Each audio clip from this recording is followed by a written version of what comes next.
Zita rangu rinonzi Elizabeth Mudzenge. Ndinoshanda ndiri pakuwadzana pori ndichishandira mucommunity. Ende tinotenda veECPA vakatidzidzisa pamusoro peCovid. Ruzivo rwavo rwakatibetsera inini nemhuri yangu nemunharaunda mandinogara.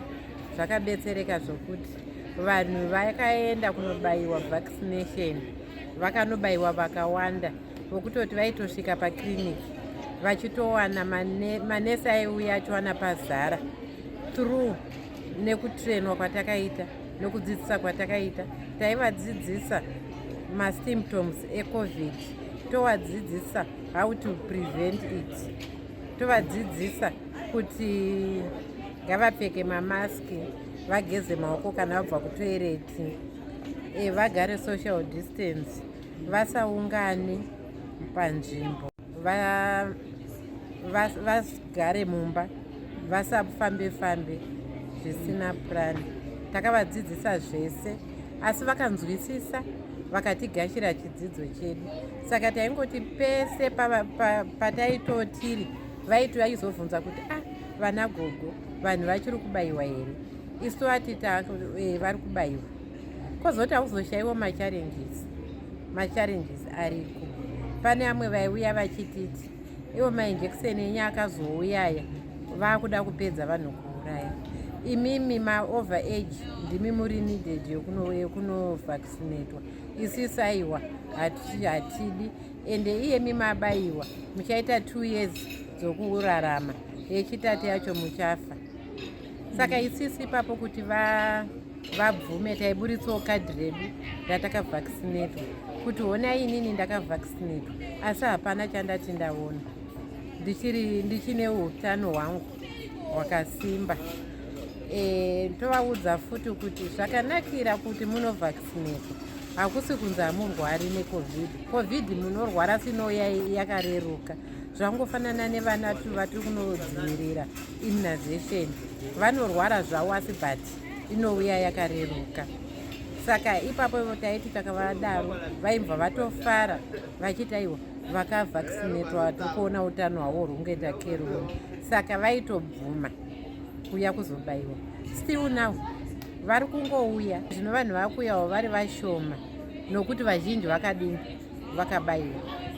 Ndingangoti Harare ino yese vazhinji vakabayiwa. Kune vavava vamapostori ndovatishungurudza. Wakaenda uchinoti vana ngauye vabayiwa, vanokuudzai kuti mwana unyange akafa tinongobara munhu, mwana ndiwaJehovha. Saka iwo futi kunobayiwa nzwa kuti handibayiwe. Tiri kungoramba tichingodzidzisa, hatisi kuneta. Tiri kuenda tichitosvika pamba pavo tichidzidzisa, kunyange zvavo vasingatigashiri nemufaro, asi nzeve dzezvichidini dzichinzwa. Tinovadzidzisa ende hatisizomboasiya. Iye zvino kune vamwe vakutoya nekwatiri vachiti ini hangu ndiri kuda kunobayiwa gogo, asi zvatoda kunobayiwa handisi kuti ndionekwe.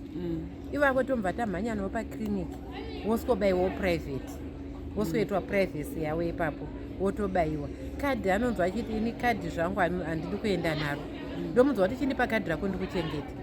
Kana wakuenda kunobayiwa second dose toenda tese wosikonobayiwa kusvikira waita third dose. Ipapo unonobvunza kuti asi third dose yacho inozobayiwa nguwai? Ndomunzwa kuti unozobayiwa wakabayiwa second, third unozobayiwa after 6 months. Saka iwa vamweni vakuuya. Kune vamwewo vane musoro wakaoma. Takatanga dambudziko iri reCovid vanhu vanga vasina ruzivo rwakakwana nezveCovid.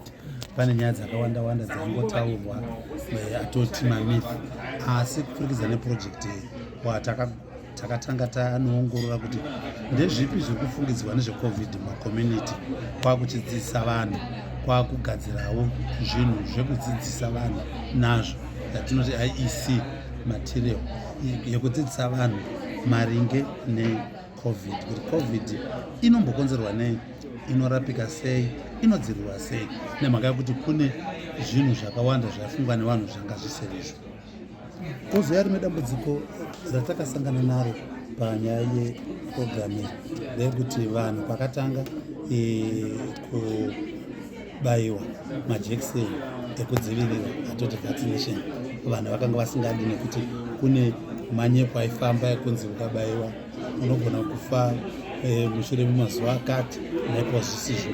Asi kupfekidza nekudzidzisa vanhu takazoona kuti vanhu vanga vakugamuchira kubayiwa kudzivirira nokuda kwedenda iri reCovid-19. Yatoti long covid inorapika. Chinachida kuonekwa kuti dambudziko remunhu racho rimbori ripi.